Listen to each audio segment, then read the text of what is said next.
உம் கிருபை இல்லை என்றால் நான் இல்லை, அதை நீர் நன்றாய் அறிவீர். உம் கிருபை இல்லை என்றால் நான் இல்லை, அதை நீர் நன்றாய் அறிவீர். தடுமாற்றம் இல்லாமல் நான் வாழ்ந்திட உம் கிருபையால் நிறைத்திடுமே. தடுமாற்றம் இல்லாமல் நான் வாழ்ந்திட உம் கிருபையால் நிறைத்திடுமே.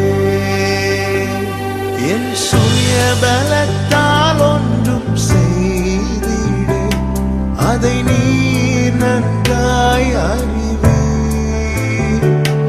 என் சுய பலத்தால்